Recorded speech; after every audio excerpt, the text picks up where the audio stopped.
watching TV so in the mama or papa and far and Russell. I was seeing social media trends, never cost me a cost of Ghana when I say, and a magic drum, and the best of Ju, Sabre, wa, oh, yeah, Edia Kudu.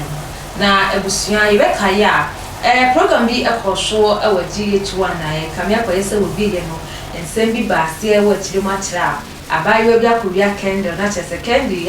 semi Roman food, and this story young so I say Uncle Roman. Yama light off a nearly torture, candle unusual, not as a candy, yana by way Akubia, Nanina and I myself with you much now. I buy way I had foot to Monaguchi, Manchester TV 3-4, and I will war video, no, but Sam Monaguchi, I buy way a damn free party, won't me ever video ever want to says a big go now. Animals, Joyce Boakye and one same and now making na Joyce Boakye the match down. On no pass or bar what brain and your war, naturally so could be a dear pan candle. A woman say, we are now so be any perception. Ghana mem has said, Obit me Casacra and Mani Brona show. There's all Casacra is so, but me come nearly Hokra 8 million or was seen years to Pusto, Casacra, a was so and yes, Joyce Boakye, I didn't send attitude, a young court near good table and basses.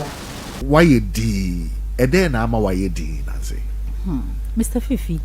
son and I'm your first to know. Eh, sir? Joyce Boakye. Joyce Boakye. Very cool girl. Obi and you, sir. Yes, say yes, be Uncle Papa and you trade. And I'm saying I'm a dean into no. Now Obia come here no offend who I did not miss Sue.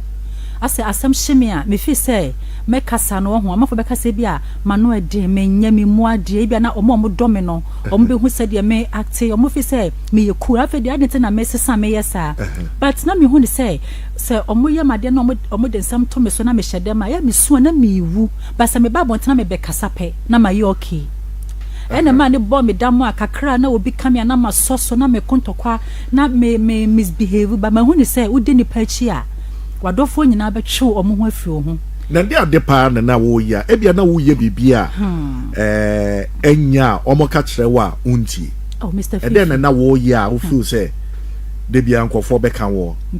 wo de won koka nipa no nipacho so too baby what ha pa Mr. Fifi na wadanfo bia invite to say monko party na wo koba ya nipa domegu ho yeso nko na akowia candle meni maame meni abusua meni nuanom meni adofo eti bodan for current one kasa eno ho na won say one ten say me Joyce no me ye 1,000 ebia obefi so ba be kan fa ho adi o ba de me ye wo no e be bro ni padwene ne ntiase so nti se me do fi bi obabi ko be kasa gay sa wo ye west sa wonye eti na o kam na mpese me ye kom no because me kasa me so a I swear say won't me ngina na Joyce na sa candle asem ye twa I said that's how. Oh yes, Mrs. Assembly, man chho man so come ma ba be chho man so. Wo be chho man so. Yes. Because me person with the video ni ba. Sabe oh yeah, because a friend say GH1 ho GHTV ho no. Baby omo park car kwa me ho se bolare mu nya be park omo cars no kwa no ho camera bo ho CCTV camera bo ho.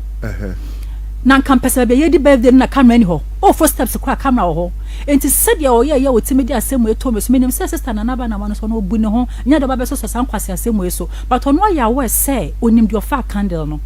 enti said ya sister we pese ogumani mu ase na nhira papa be yankopon di ama me no opese odi anim gwase e ka mani mu nyam hye no me ma ne fa ne huni omo fa video ne mra kopem se owuo beto ne sa frɛ me no Joyce Boakye me se me pe video na me fa candle no hwɛ eti na me se obi come here no waka asem because o come me nyama ne nka o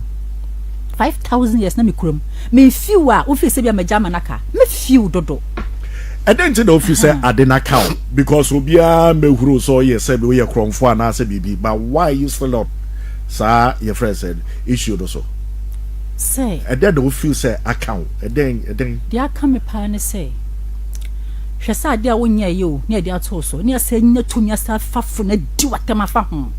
nipa no kwa kwa dia asem to me so kwampo no wasabo bo pa omo fafo na ye didi matem de sansem ni didi matem te se o magia tumu ankasa se ade no mafa na emomo no omo no mo ye madam funte no mai don pese o mo katakata asem no so fine mo se mafa mo se mo video no mo se mo video na mimi tina mo pese mo de baba bonten me me de me ho ne se mo fa video ne mra bonten na mani mo ngu ase na obi ehu sampa kanda no me kofae Mr. Fifi me se min jama ne nko ton ebia emre bi beba be hu se me sa twema kanda ne ho manso nti me moya we se min jama ne nka because asem we aha me papa ha me papa enya me kwa ne ha me ha mabusua ha madofo bi mo nso wow because obi be feel say oh come if I say candle they say yes senko ne bonya the Joyce what the candle ye den but obi wo ha ye de baye honhom ye de krono honhom ato ne so to the sense say ohun handkerchief obetimi awia na nanim agu ase what you say enti sabe obi na adwemu e ha no se wan hwe obeka say oh Joyce be of fire ampa e be kwa na ye ne fire ampa se candle ne ye blue say ye white be sin na minim color krompo se si woni ye nuaba na ba na mo e bom pu ni mpu a den na obeka hye no den na me kwakwa hye no Mr. Fifi o ye madamfo onya madamfo o invite me ono na damfo na invite me na me koja no because also ono kwa kono wa lonely na me koja no eti me kohu na afa na mbeka sister mpacho kan de ne de to me so ho me kwa me pa hwehwe me pa hwehwe ani mo why na wo pese ode video de babonte na na ba de se ode be ba na se wo pese sama me na wa mobra no ono na wo se kan de video ne wono na pese ode babonte wo be ba masa sane ada pa gu obi so dabi be pese o hear video no from GH1 there be TV3 for TV3 e ho no hear video enti why na wo pese Monaguchi no ono na o se candle no wono ho se ono na ne manager ne say omo no munya video ne sana me fa candle no but because of say Monaguchi e madam funti e no ma keep video ne say omo fa ma megu mani mu ase but omo famra se sadia se eye wunu aba eye monas why me aba me nyanwu na ni o sebe jaboche me ya santini wunu aba mona ana se Ghana ye nyina enu aba mona e ka so the video de baba this is siado on fambaya adenti na untwa so na asem fa na asem nko abaya beifu we ono na otiwi ase no sanka o video be akobema me ho atome Mr. Fifi Debbie only video ni nti na won't me fa hye ma bonten no eti mesrew dia wadi matam pa bopa me di matam sanka o video nko fa mai na chese ono na abo pass ye ni wate na do mo di matam ne na fofo no minimum mo ana Debbie untumi ngina so se ono na abo pa me se me na fofo ni wo asam ne ba bonten and whatever it is no also will share video my asam fa na asam nko adenti na wonye ne sa na still a wo mu still opeso twani chan so we ya anwuna goddess me so ma chire ne say me so me ye asante goddess hwe obi ho ho office na ne adin to the so betimi ase obi a din ana so obi ani munya mate ase fasa ase so esati anyina anye pe o Someone a good no tan na me nyampo ma krampo ma social media nim no e na me hu ne kwase ase bi odididi di amanfo so fu go ye odididi di amanfo na me na ma ye cool because of an asema so Mr. Fifi mitio or respect me respect you pa how many percent 1000 and coins to be so program we say pay the food be so edidi atem dey free me say o me di atem but nsem bi wo ha ha me Debbie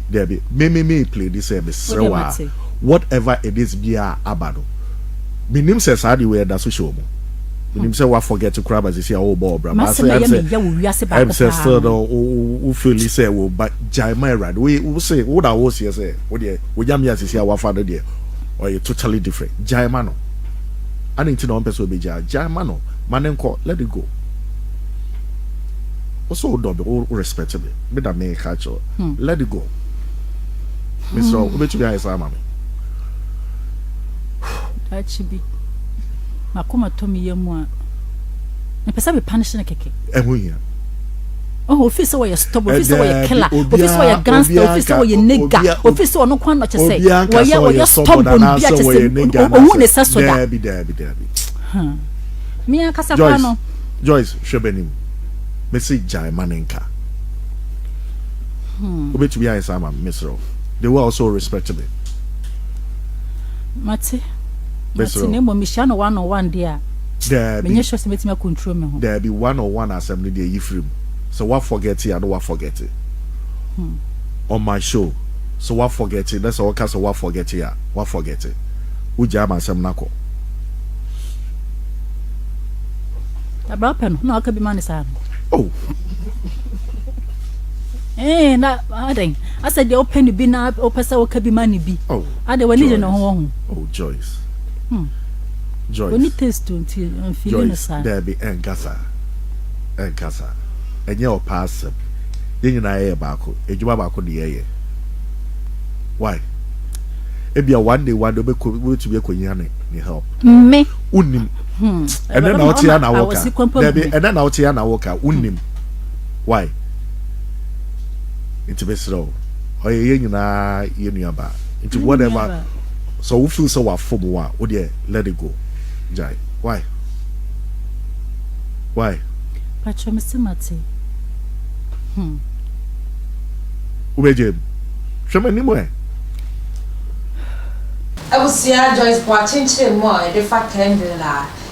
program course wo GH1 na wo chiri wa chiri so no ana e bia candle no abusia o se o twin video na person be kasa nkura libre attention TV so enie University Foundation ana so masna mede jumedie e be so mo e attention TV so na me ka wo se me patcho donations are never too late and it's for University and now the momo send was 054-830-2985 na bibia end today attention TV we inspire you more social media trends to come your way next time macro